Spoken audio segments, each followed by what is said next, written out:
From the News Channel 5 network, this is Urban Outlook. And welcome to Urban Outlook. I'm April Eaton. Thank you so much for being with us today.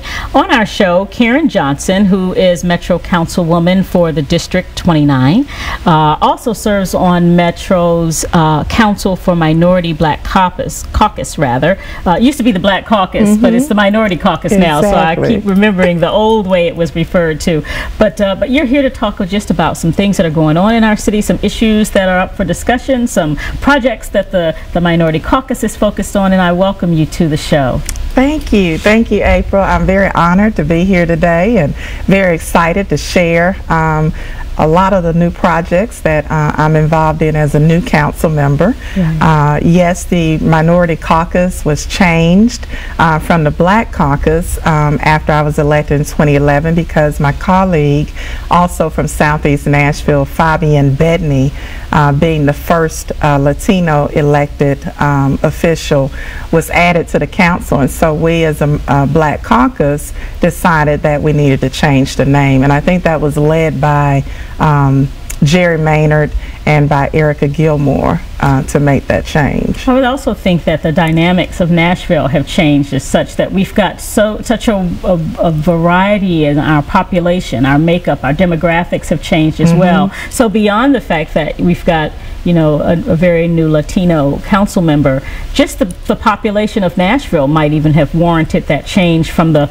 Black Caucus title to the Minority Caucus, would you say? Yes, and I think that shows our progression as a city. We're a very progressive city, very embracing of everyone. I think that signals the direction that Nashville is headed, and it's in a positive one.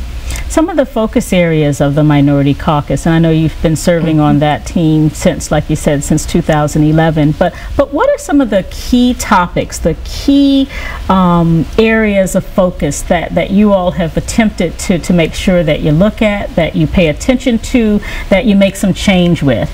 Well, a lot of what we focus on is fairness and equity in terms of contracting opportunities in our big so-called ticket projects in the city, from the convention center to the Omni Hotel to now the Sound Stadium, and making sure also our water projects, which has a lot of money flowing through that, also has a diverse group of people within their contracting for those services as well.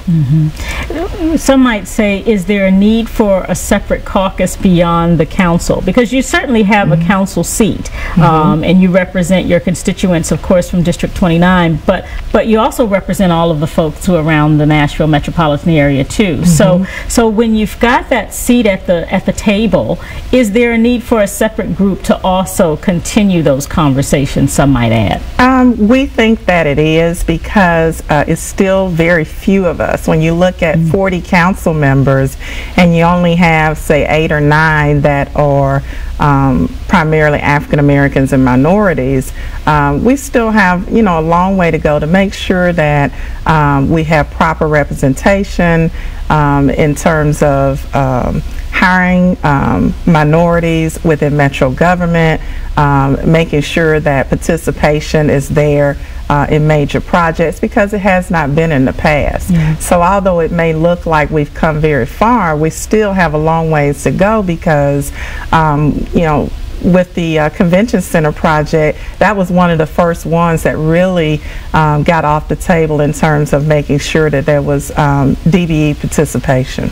Statistically, is there a way to tell sort of that minority representation in these areas? Were we lagging behind some national averages when it comes to African American or other minority contractors on those big ticket projects versus where we may be now because of the great work of the Minority Caucus? Well, I would also have to credit our mayor. Mayor Carl Bean, he basically started the ball rolling when I was on the school board, along with the caucus, and what he did was he put forth an initiative and created legislation which basically spelled out what minority participation would look like, and set some goals and some parameters, criteria around what projects would look to include in terms of minority representation. So he was elected in 2007, and so when you look at that, I believe that when he put that in place, it was around 2009. So we haven't really been in the program very long, and we're just now being able to start to evaluate and monitor the results from those efforts. Councilwoman Johnson, when you look at your own district, the 29th district, and the needs in your own community, I guess maybe first we should say your area, your jurisdiction encompasses which areas, from where to where? Southeast Nashville is where my district is. It is one of the most diverse areas of the city. I work alongside 5 other council members: Jason Potts, Jacobia Dowell, Fabian Bedney, Robert Duvall, and Dwayne Dominy. And we stretch a little bit over into Brady Banks and Devette Blaylock's area, as well as Chris Harmon. And so we all work together to ensure that Southeast Davidson also moves forward, because that's been an area of the city that's been the fastest growing, but has been the most neglected in terms of capital projects from the city.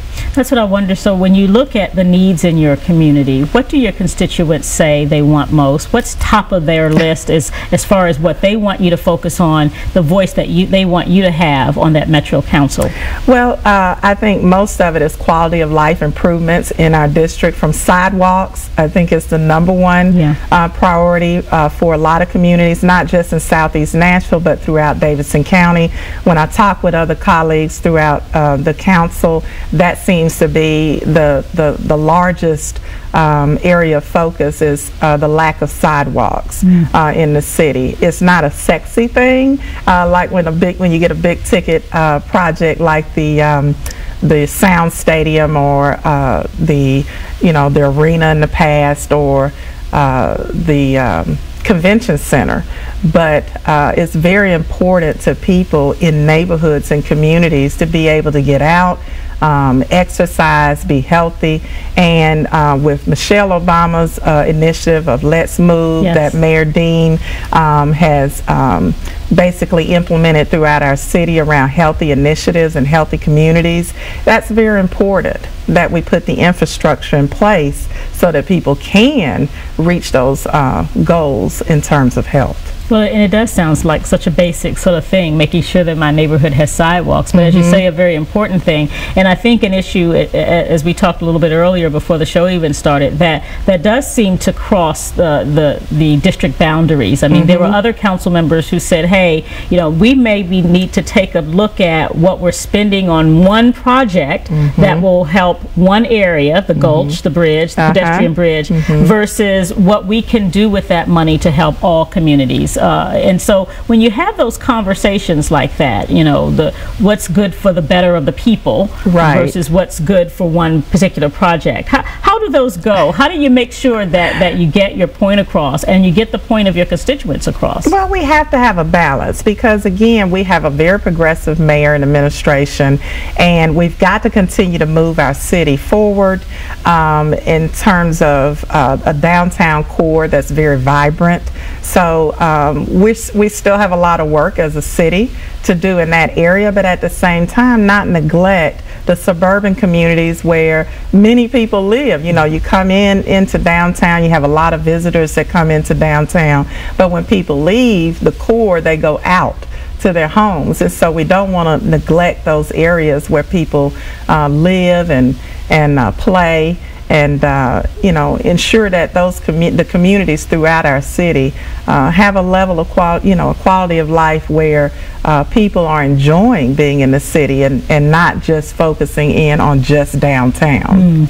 And some would say, and I don't want to dwell on just the sidewalk issue, but some would say it seems like that we should have already had that resolved. I mean, with sidewalks in neighborhoods, and ways for people to get around, ways for students to walk to school if they have to walk to school. So what is taking so long to get some of these things resolved? That issues that it seems like have been on the table for many, many years, making sure all communities have sidewalks. Why does it take so long to resolve it? I think maybe because the focus just hasn't been there. It's been on a lot of moving the city progressively forward with big projects so that we could attract companies, corporate headquarters into this region.